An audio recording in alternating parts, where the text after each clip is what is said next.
2018 के इलेक्शन में आधी रात को आरओज नहीं बदले गए, 2024 के इलेक्शन में आधी रात को आरओज भी बदले गए। 2018 के इलेक्शन में रिजल्ट रोककर सबको इकट्ठा करके 17 सीटों वालों को जाली फॉर्म 47 ऑफर नहीं किए गए, लेकिन 2024 के इलेक्शन में जाली फॉर्म 47 ऑफर किए गए उस वक्त जब पाकिस्तान तहरीक इंसाफ 180 नशिस्तों पर वाज़ेह बरतरी के साथ जीत रही थी। हालांकि इनके पास अपना इंतखाबी निशान भी नहीं था।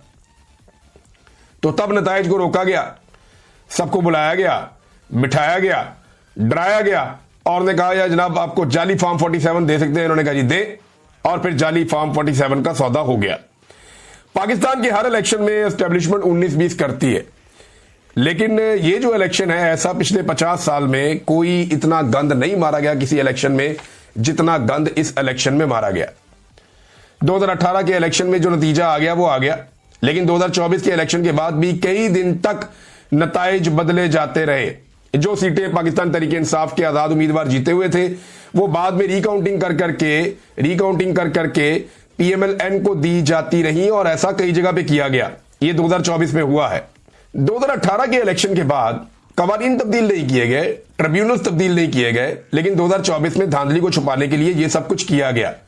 रिटायर्ड जजों को लगा दिया गया, जनाब ये ट्रिब्यूनल्स हैं और ये सुनेंगे धांधली के मामला।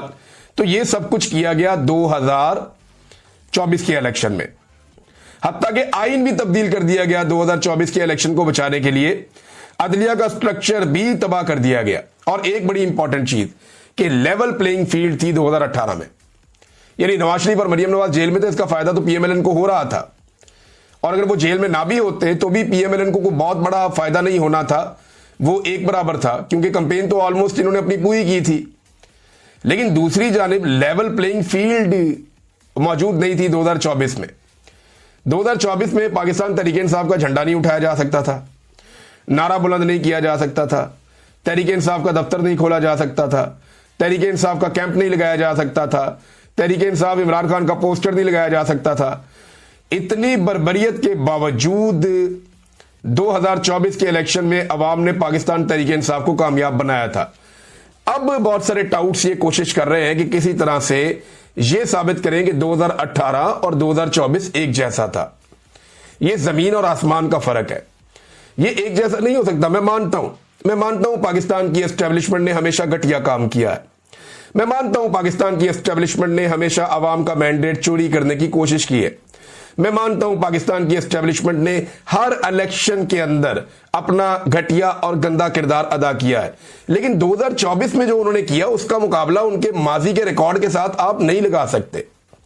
हां, सिर्फ एक इलेक्शन है जिसमें बांग्लादेश टूटकर उसके बाद 2 टुकड़े हो गया था, जब याह्या खान ने इलेक्शन नहीं माना, जब नताइज को तस्लीम नहीं किया जुल्फिकार अली भुट्टो ने, तो उस वक्त पाकिस्तान 2 लख्त हो गया था, 2 टुकड़े हो गया था पाकिस्तान।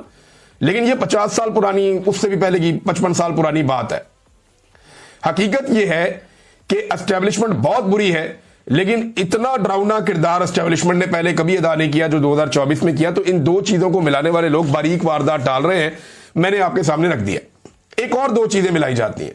ये कहा जाता है कि जी नवाज शरीफ ने भी तो जेल काटी है, जरदारी ने भी तो जेल काटी है, तो इमरान खान भी तो जेल काट रहा है। तो इमरान खान की जेल में जनाब उनकी मुलाकात भी हो जाती है। इमरान खान को जेल में ये भी मिला हुआ है, वो भी मिला हुआ है। ओ भाई, कख नहीं मिला हुआ। जेल के अंदर इमरान खान साहब को जो सहूलतें हैं ना, वो उन सहूलतों का 10% भी नहीं है जो जरदारी और नवाज शरीफ को मिली हुई थी।